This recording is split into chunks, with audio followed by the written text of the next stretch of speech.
Hi hello friends అందరికీ నమస్కారం. ఈరోజు ఈ వీడియోలో తెలంగాణ రాష్ట్రంలోని మహిళలకు సంబంధించిన ఒక ముఖ్యమైన అప్డేటు వచ్చింది. మహిళలకు డబ్బులు ధమాకా అన్నమాట. అంటే 2 పథకాలకు సంబంధించిన శుభవార్తలు వచ్చాయి. ఆ 2 శుభవార్తలు ఏంటో ఈ వీడియోలో తెలుసుకుందాం. వీడియోని ఎక్కడ కూడా స్కిప్ చేయకండి ఫ్రెండ్స్, ఎండ్ వరకు చూడండి. వీడియోని స్టార్ట్ చేసే ముందు మీకు ఒక small request friends, TG government నుంచి పథకాలకు సంబంధించి ఏ చిన్న అప్డేట్ వచ్చినా మీరు మిస్ కాకుండా ఉండాలంటే వెంటనే మన ఛానల్ని సబ్స్క్రైబ్ చేసుకోండి.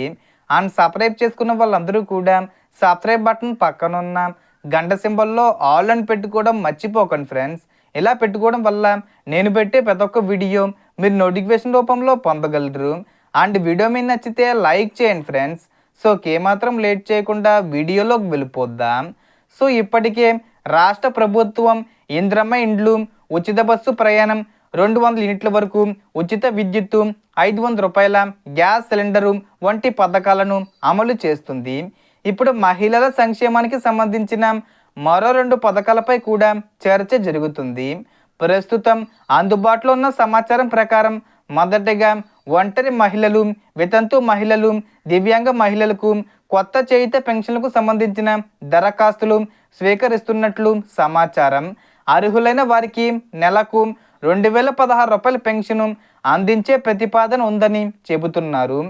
దరఖాస్తు చేయాలనుకునే వారు రేషన్ కార్డు, ఆధార్ కార్డు, ఆధార్కు లింక్ అయిన మొబైల్ నెంబరు, బ్యాంక్ ఖాతా వివరాలు, ఓటర్ ఐడి, ఆదాయ ధృవీకరణ పత్రం, అవసరమైతే భర్త మరణ ధృవీకరణ పత్రం వంటి పత్రాలను సిద్ధంగా ఉంచుకోవడం మంచిది. గ్రామీణ ప్రాంతాల్లో ఎంపీడీఓ కార్యాలయం, పట్టణాల్లో మున్సిపల్ కార్యాలయంలో దరఖాస్తు ప్రక్రియ గురించి తెలుసుకోవచ్చు. అలాగే 4000 రూపాయలు ప్లస్ 6000 రూపాయల పెంపుకు సంబంధించి కూడా మనకు త్వరలో అప్డేట్స్ వస్తాయి. ఆగస్టు 15వ తేదీ వచ్చేలోపు పెంపుకు సంబంధించి ప్రకటించే అవకాశం ఉంది. అలాగే మరోవైపు మహిళలకు నెలకు 2500 రూపాయల ఆర్థిక సహాయం అందించే మహాలక్ష్మి పథకానికి సంబంధించిన విధి విధానాలు కూడా ప్రభుత్వం రూపొందిస్తున్నట్లు సమాచారం వెలువడుతుంది. ఈ పథకానికి సంబంధించి ration card, Aadhaar card, caste certificate, income certificate, bank book ఇవన్నీ కూడా రెడీగా పెట్టుకొని జిరాక్స్లు కూడా తీసి పెట్టుకోండి. అలాగే బ్యాంక్ అకౌంట్కి ఎన్పిసిఐ, ఈకేవైసీ ఇవన్నీ కూడా లింక్ చేసి పెట్టుకోండి. ఇంకా ఏమేమి డాక్యుమెంట్లు కావాలి ఇవన్నీ కూడా త్వరలో అప్లికేషను స్టార్ట్ అవుతాయి. అంటే మనకు ఆగస్టు 15వ తేదీ వచ్చేలోపు ఈ పథకానికి సంబంధించి కూడా ప్రకటించే అవకాశం ఉంది. సో ఈ పథకం అమలు తేదీ, అర్హతలు, దరఖాస్తు విధానం వంటి పూర్తి వివరాలు ప్రభుత్వం అధికారికంగా ప్రకటించిన తర్వాతే ఖరారవుతాయి. కాబట్టి ఎలాంటి అపోహలను నమ్మకుండా ప్రభుత్వం విడుదల చేసే అధికారిక ప్రకటనలు, మార్గదర్శకాలను మాత్రమే ఆధారంగా తీసుకోవాలి.